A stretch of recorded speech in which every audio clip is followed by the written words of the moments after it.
Now that I donated to Joe Biden, he emails me several times a day.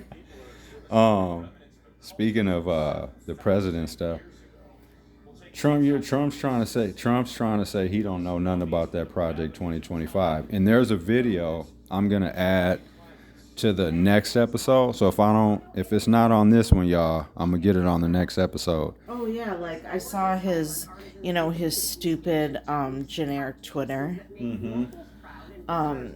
He wrote like, I don't know anything about it. Some of their ideas are crazy. He just said some. Oh, there's a red. And then he's like, and I don't even know who started it. You're friends with them. Thank you. And to that point, I have a video. It must have been at some kind of thing or whatever.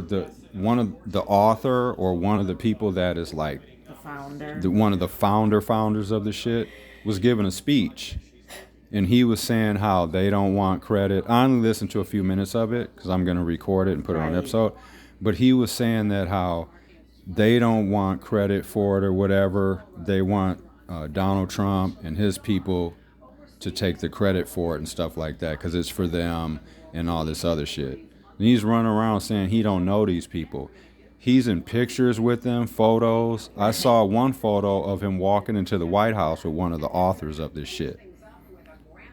You know what I mean? What do you think people are? You think people nowadays? You think it's battle, it's war out here as far as the campaign goes because each side wants their party to win, is what I'm saying. So it's like, you think you're gonna say something like that and people aren't gonna go digging in and find out if you're lying about shit?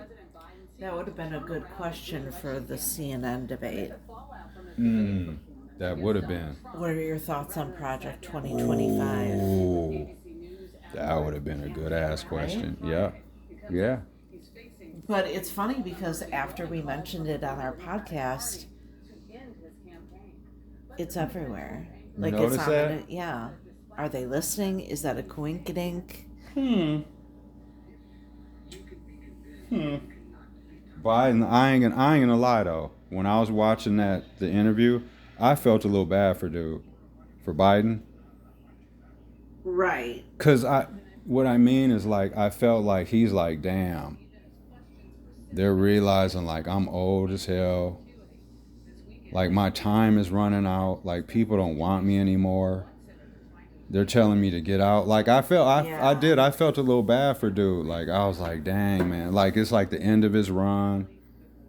You know what I mean? Right, because so I did feel a little bad. Like in that moment, I was like, damn, because dude was telling him, Stophanopoulos was telling him, and it was like he was giving dude his like straight up reality check. Like dude, like people want you gone. Like he was like, this person said this person, and he was like, well, I just talked to them and they didn't say that. It was just. And then dude was like, right. You could almost see some tears in his, like, building up in his eyes a little bit. Yeah. Because he was almost like, George, really? They're saying this about me? Right. Fuck.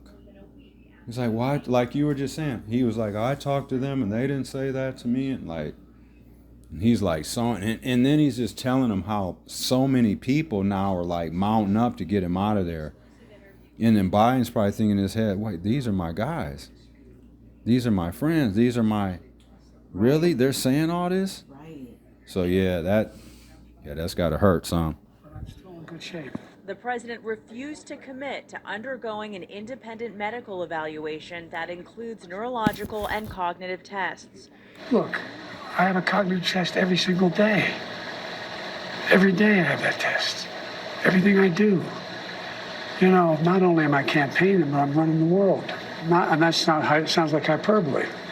But we are the essential nation in the world. Friday night, a fourth House Democrat called for the president to exit the race. I would say the day after the debate, the confidence in the president as a candidate was in free fall among the Democrats.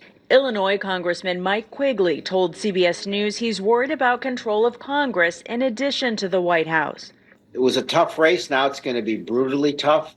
And I'm just not of the mind that the president can handle the rigors of it and the challenges. Tonight, his interview The thing that struck me was he said, would you be upset if we lost all those things? And he said, well, as long as I felt like I did the best I could. What's that, baby? That kind of bothered me when he asked him, like, would you be upset, like, if you lost? Yeah. And he was like, well, I would just know that I gave it my best shot.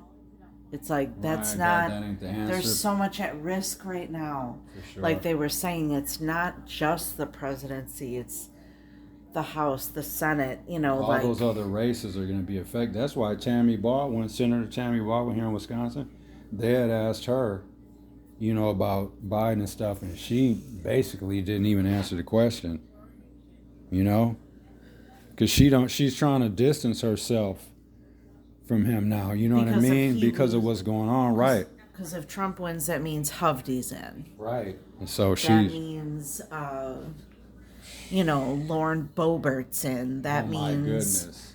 Like all those crazies are in. And that's why it's important, like Michelle and I are saying, that's why it's important to vote Democrat.